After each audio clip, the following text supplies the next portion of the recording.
I'm a very proud coach, really because we had a difficult scenario this week, and the girls all knew because they lived it, they knew what was coming, but we really didn't talk about it much very early, is that we had the 7 o'clock game on Thursday night at Omaha, jumped on the bus at 9:15 as soon as the game was over and drove all the way back, so we got back to campus about 4:30 or 5 in the morning.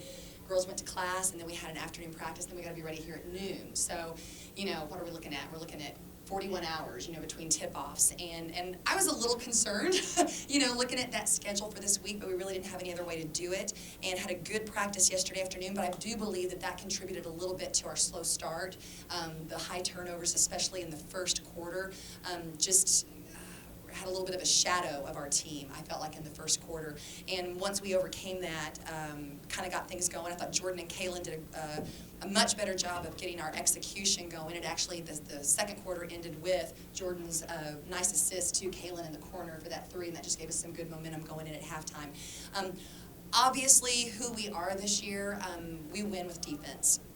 We win with defense, and I thought this was another day of that also, that even when, when there's a lid on the basket for faith, like there was today, and just turnovers that were kind of self-imposed by us, defense gives us a chance to continue to build a lead, to hold a lead, and that's kind of where we wanted to create our emotion coming out in the second half. I think the girls successfully did that. We set some goals for ourselves in the second half as far as what we wanted to do as far as point totals and stuff, and we're able to meet those. So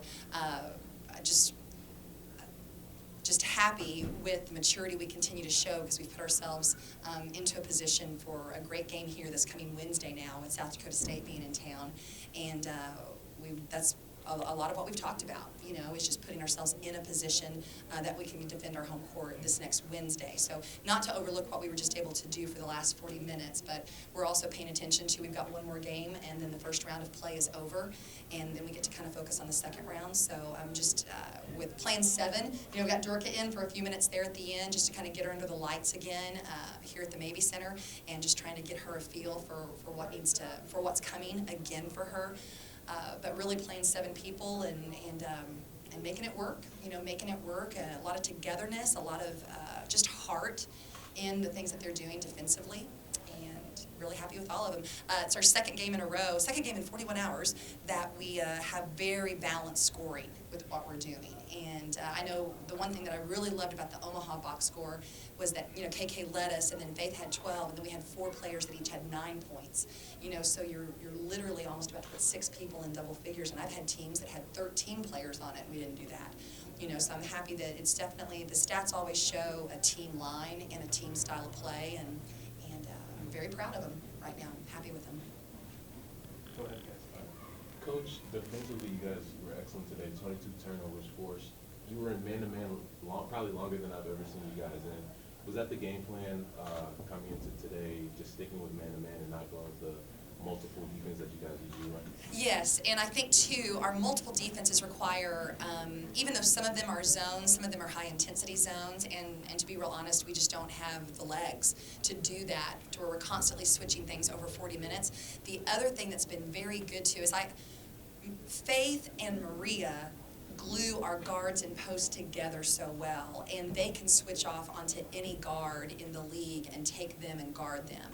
And so we like to play to those strengths, because a lot of Summit League offenses are designed for ball handlers coming off of the ball screen, and when we can switch onto that, it just keeps pressure up, and you saw how that worked for us today, and that's how it's been working for us, and we're using a lot of energy still with our man-to-man, but it also gives us cleaner block-out assignments when the shot goes up.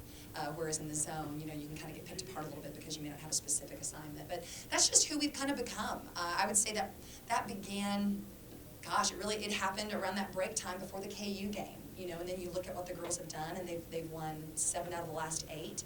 Starting with that game in Lawrence, and I would say we've run 95% possessions of man-to-man down the stretch when